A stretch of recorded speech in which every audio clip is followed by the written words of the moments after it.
Welcome back to this week's endeavor in the garage. Last week we stopped at 3D scanning.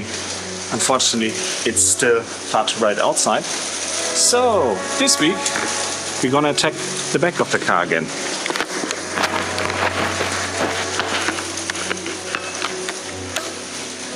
The plan for today is getting the rear axle out of its hiding spot.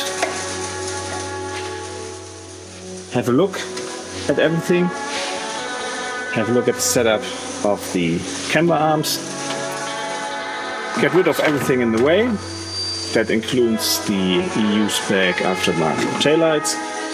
And have a look through what is still needed for reassembly and what can be replaced with several Subaru parts.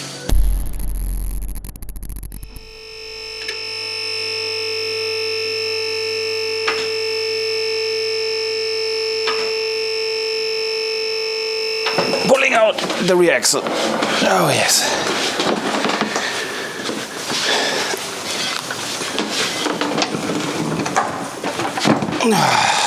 Fucking piece of shit.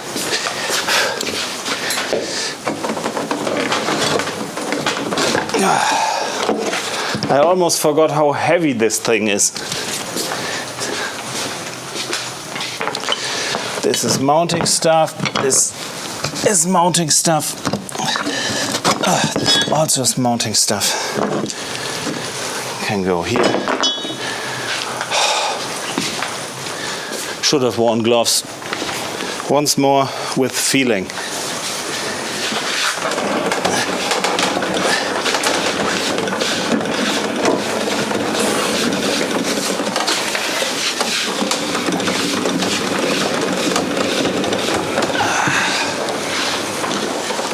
Number one.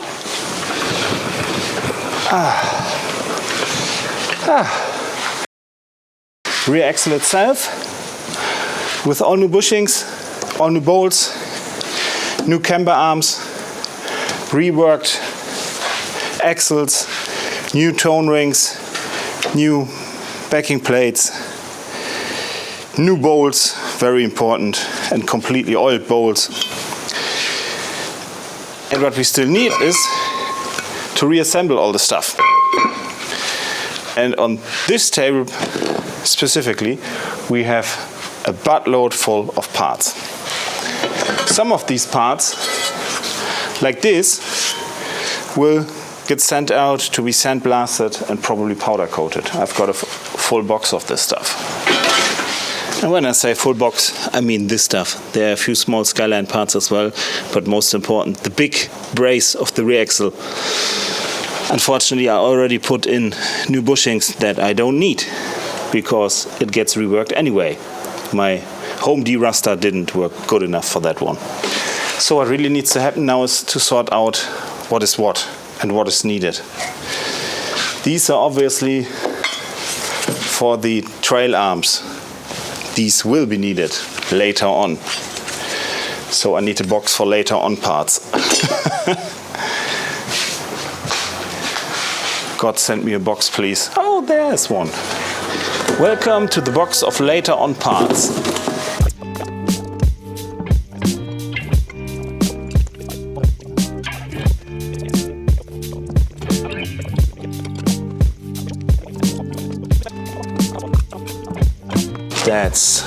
That's a funny story. If I remember correctly, that's the hose that goes to the brake booster, and the original one has a backup valve. This one has not. So every first brake was pretty manual without any boosting, which did suck considerably. At least I found out before stopping in a tree.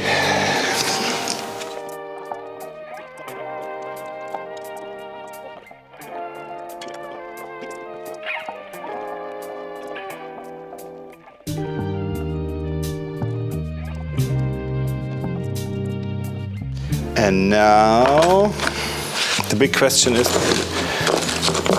what are all the parts? And how do we find out what these parts are? With the help of a computer. Because some do fit here, but have a lot of space. Some do not leave a lot of space, but are way too short. So the question is, how do we find out what does? If there's no number on it, you're pretty much fucked. But some are comparable. So if you got still one in a bag with a number, you can look it up. The question is how you look it up. You go to Amayama, grab your little bag with your parts number, smash in the number 901700135, and you see flange bolt for the rear. This brace here is the rear brace that's mounted on the back of the differential. But these bolts are already in. There is nothing to mount. Ha! That's not needed anymore. So I now know pretty much that I won't be needing that bolt. I'm gonna check the next one. I hope this one is for the subframe itself. Again, the game is catch the number AA111. Bolt cam rear. It's this bolt going right through there, holding on camber arms. Okay, we've got all the camber arms mounted, so we won't be needing that one either. And another one.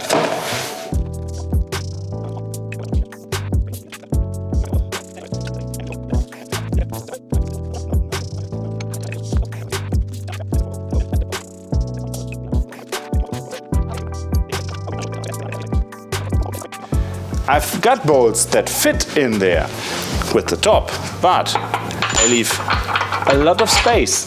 So now we're going to use Amayama again, but the other way around. The other way around means we're going to look up my car or something similar to my car. Japan, Europe, GDB, no, there it is. We have a 6-speed, there's a 6-speed manual transmission. We're gonna take the regular one. At least its build time is roughly equivalent to mine. And now we look up the rear subframe. Yes, please, don't mind if I do. And now we have a look. These are the flange bolts that are missing. Sometimes they even have a picture of the part. So let's ask Google. It does in fact have to need a conic top. It has a small step down here for the threads. Yeah, I'm afraid that's the right one. And yeah, I know this is a pretty not correct way, let's say it like that. But this is the bolt, God knows why. Which brings us to a concurrent problem. If I put the bolt in there, it's wobbling around. So we probably have to look if there's a washer or something. And there was a centering cap I didn't have and I needed to order. Which means these bolts will center them under tension.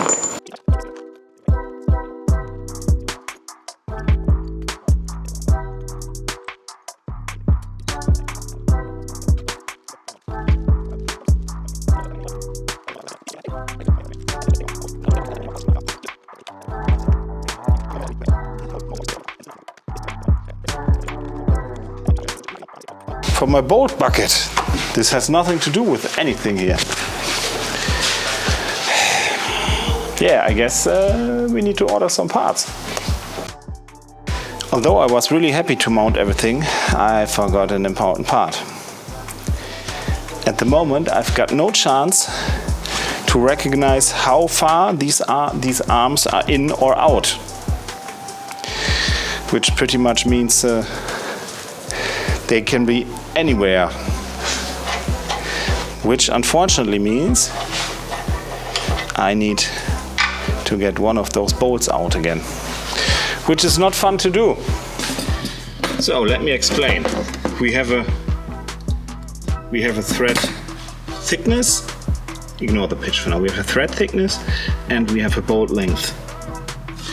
And the minimum, the absolute minimum, is 1:1. So we have measured thread thickness of, I have to apologize that I'm left-handed, of 16. So we need at minimum 16 mils of rest thread length to be secure.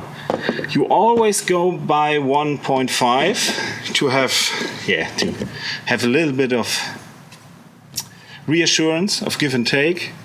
So 16 plus half of it is 24. And praying that this Chinesium has roughly the same strength as other car parts, we should leave round about 24 mil of safety, of security, of reassurance in the arm. But now that we have that measurement, the question is how we gonna mark it. There are several ways: by browning, by cutting a small nick into the pitch, or you just use some spray paint. And you better be cleaning it before you putting paint onto it. Ask me how I know that one.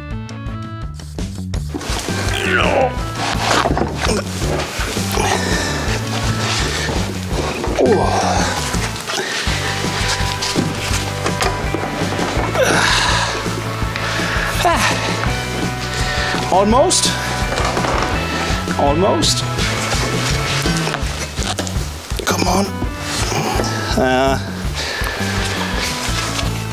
Almost. For this experiment, the rear differential is empty. There's no oil in it. Because I expected myself fully to have to redo some parts of it. And if you flip,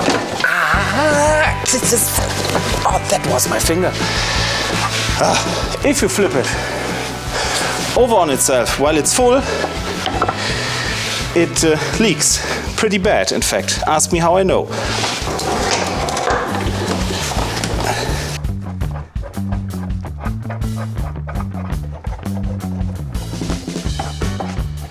Left-handed mode again.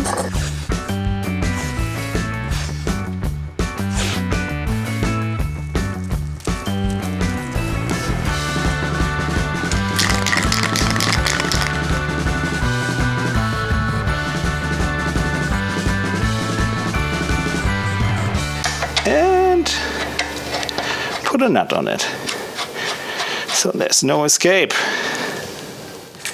And that's it. Now we are where we've been before, just with a little bit more safety. Yay! Was it worth it?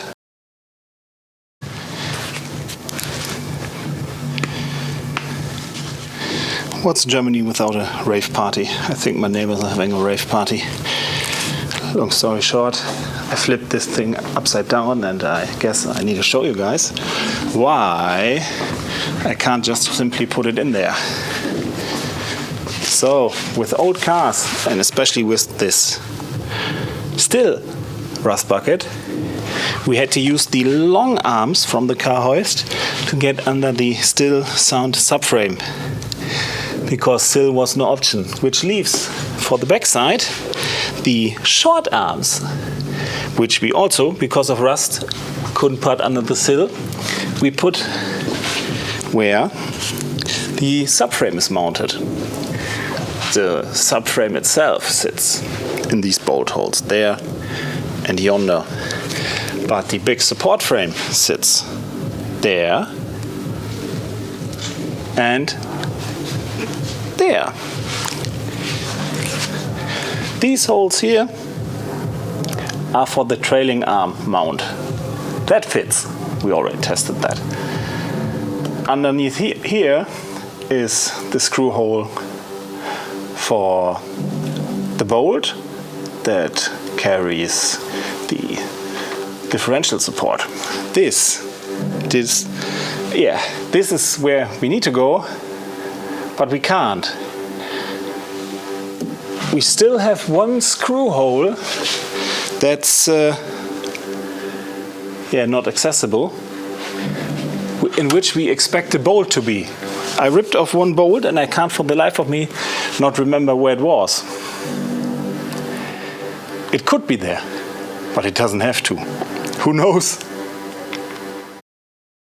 Like I said, guys, turning it over makes the oil leak from the ventilation of the diff. If you take a look here, even the rest oil was enough to give it a good drip. So, as you can see, the rear axle is cleaned, neatly arranged, and I've marked the threads in a shade of red that screams, I know what I'm doing. But we are stopping right here. Why? Because putting the rest of it together right now on the workbench would be utterly stupid. First, we need the axle back in the car, so we actually have something to brace against when we pull on that torque wrench. Second, it gives me both hands free to deal with the absolute misery that is assembling a drum brake. And third, the whole bloody thing is already heavy enough to give a gorilla a hernia. So, while the video is already far too long, I will spend the rest of my evening on Amayama, searching for replacement bolts and, quite frankly, still looking for my own loose screws.